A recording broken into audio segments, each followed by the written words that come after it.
आज 12 मई 2022 इस समय हम लोग वेस्टर्न महाराष्ट्र के कोल्हापुर में आए हुए हैं। अगर एग्रीकल्चर पॉइंट ऑफ व्यू से कोल्हापुर, सांगली और सतारा की बात किया जाए तो हमारे सामने गन्ने की फसल की एक तस्वीर उभर के आ जाती है। जी हाँ, आज मैं आप लोगों के साथ गन्ने की फसल के बारे में ही चर्चा करने वाला हूँ।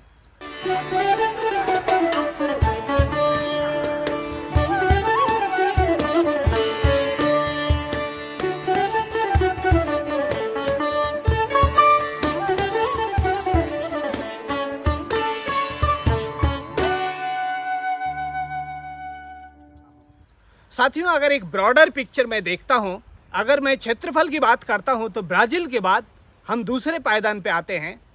लेकिन अगर प्रति एकड़ पैदावार की बात करते हैं तो हम कहीं 7वें पायदान पे गिर जाते हैं। इसके कई सारे कारण हैं, उसमें से खरपतवार प्रबंधन एक काफ़ी प्रमुख कारण है। तो क्या हमारे देश के किसान खरपतवार प्रबंधन के लिए रसायन का प्रयोग नहीं करता है? सच्चाई तो ये है कि हमारे देश का एक आम गन्ना उगाने वाले किसान अपनी जो प्लांट प्रोटेक्शन के लिए जो लागत है उसका लगभग 80 से 90% इंसेक्टिसाइड और हार्बिसाइड के पीछे खर्चा करता है।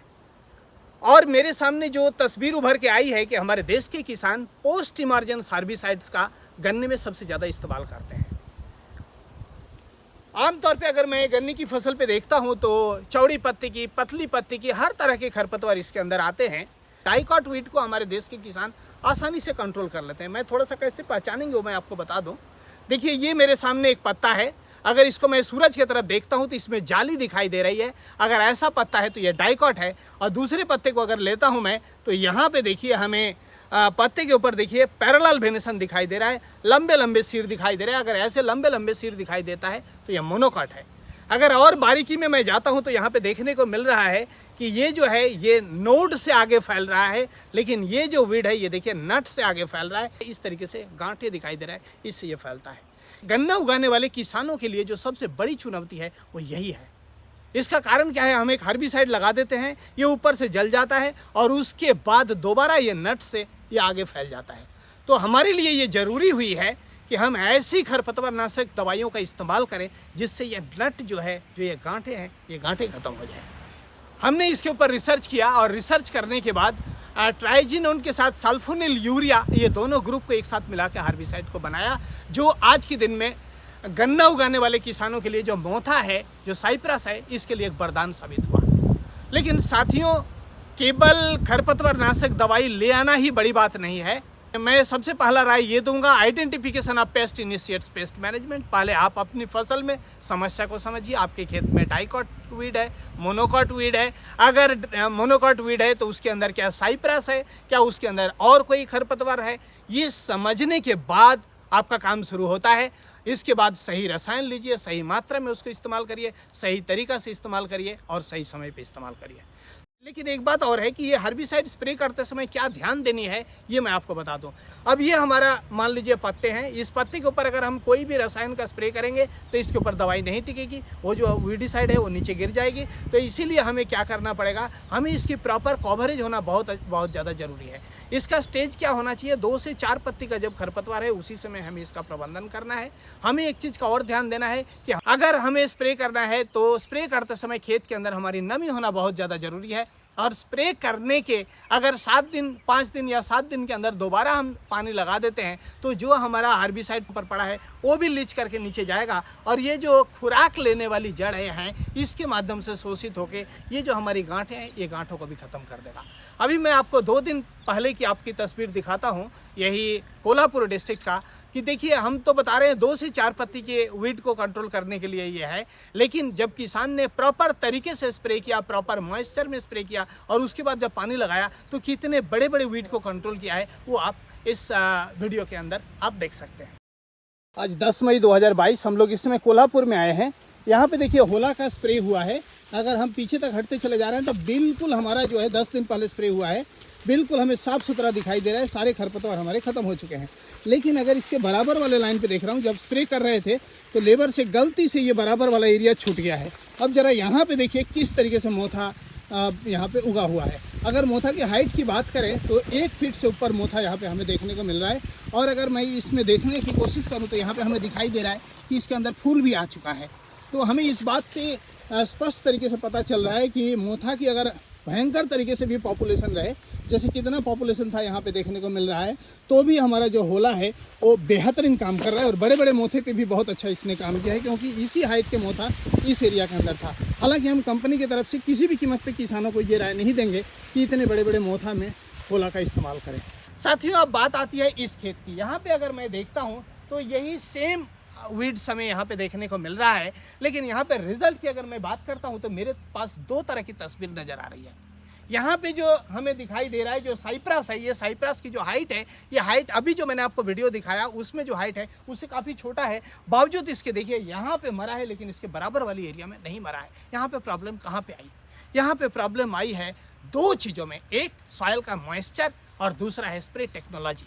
अगर मैं इस ज़मीन की बात करूं तो यहाँ की जो ज़मीन है वो ज़मीन लैटेराइट सॉइल है। यहाँ पे जो पानी है, वो जो नमी है, वो नमी ज़मीन के अंदर पर्याप्त बरकरार नहीं रहती है। और यहाँ पे जो हमारे किसान साथी हैं उन्होंने ड्रिप इरिगेशन के माध्यम से यहाँ पे पानी दिए हैं, तो ये जो नालियाँ हैं यहाँ पे हमें नमी दिखाई दे रही है। इसलिए जब यहाँ पे स्प्रे किया गया है तो ये नाली के अंदर जो खरपतवार है, जो साइप्रस था, वो हमें बिल्कुल साफ नज़र आ रहा है। लेकिन अगर मैं इसकी दो नालियों के बीच की अगर मेड़ की बात करूँ तो यहाँ पे हमें मिक्स्ड रिजल्ट नज़र आ रहा है। यहाँ पे दिखाई दे रहा है बहुत अच्छा रिजल्ट आया है, लेकिन अगर इस साइड में देख रहा हूँ तो यहाँ पे हमें रिजल्ट प्रॉपर नहीं आ रहा है। तो साथियों, इसके लिए ज़रूरी क्या है कि अगर हमारा इस तरीके की सॉइल है जहाँ पे हम ड्रिप इरिगेशन के माध्यम से पानी लगा रहे हैं, तो हमारे लिए महत्वपूर्ण बात यह है कि जिस समय हम स्प्रे कर रहे हैं उस समय खेत के अंदर पर्याप्त नमी रहे, नंबर एक। नंबर दो, स्प्रे करने के बाद पीछे से अगर हम पानी लगा देते हैं तो हमें उसका रिजल्ट अच्छा नज़र आएगा। अब ये दो तरह का रिजल्ट हमारे सामने क्यों आया? आमतौर पे जो हमारा किसान स्प्रे करते हैं वो किसान इस तरीके से स्प्रे करते हैं, जब ये पैर मेरा आगे जा रहा है ये हाथ इधर जा रहा है, जब ये पैर आगे जा रहा है ये हाथ इधर जा रहा है। अब इस वीडियो में अभी मैं आपको दिखाऊंगा कि गुजरात में हम इसके ऊपर दिखाया है कि किसान किस तरीके से हर्बिसाइड्स का स्प्रे करते हैं, जिसकी वजह से अच्छा हर्बिसाइड लेने के बावजूद भी उनको प्रॉपर रिजल्ट नहीं मिल पाता है। तो जो बात मैं कर रहा था, जब इस तरीके से मैं स्प्रे करते हुए आगे जाता हूँ और लौट के फिर जब मैं आता हूँ तो यहाँ पे डबल स्प्रे हुआ, यहाँ पे सिंगल हुआ, ये जगह छूट गया, तो एक साथ स्प्रे नहीं होता है। इसीलिए अच्छा रसायन होने के बावजूद भी किसान साथियों को वो मनोवांछित परिणाम नहीं मिल पाता है जो उसे मिलना चाहिए। तो इसके लिए मैं राय दूंगा किसान साथियों को कि हमेशा फ्लैट फैन या फ्लैट जेट नोजल लें, इस तरीके के नोजल लें, उसको घुटने की ऊंचाई पे रखें और इसको बाएं दाहिने ना हिलाएं, इसको सीधा हाथ को रखते हुए और इस तरीके से स्प्रे करते हुए आगे बढ़ें। अगर इस तरीके से स्प्रे करते हुए आगे बढ़ेंगे तो इसमें क्या क्या सुविधाएं होगी वो मैं आपको बता रहा हूँ।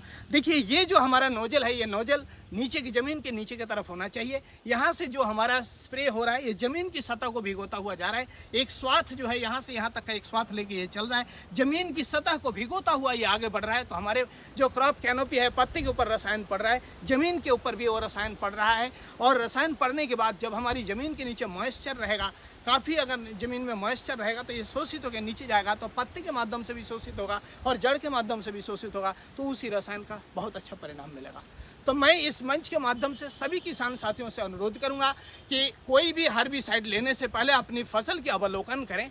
अगर मेरे समझ में नहीं आता है, मैं एक किसान हूं, तो मैं जिसे समझदार मानता हूं वो कृषि विज्ञान केंद्र के वैज्ञानिक हो सकते हैं, कृषि विभाग के अधिकारी हो सकते हैं, कोई विक्रेता बंधु हो सकते हैं, गाँव के कोई एग्रीकल्चर से पढ़ा हुआ कोई नौजवान बालक हो सकता है। हम जिसे समझदार समझते हैं उससे हम पहले खरपतवार को समझें, ये मोनोकॉट है, ये डाइकॉट है। अगर मोनोकॉट है तो कौन सा है, उसको समझने के बाद हम सही रसायन खरीदें, हम उसको सही मात्रा में लें, उसको सही तरीक़ा से इस्तेमाल करें और सही समय पे इस्तेमाल करें, तब हमें अच्छा रिजल्ट मिलेगा।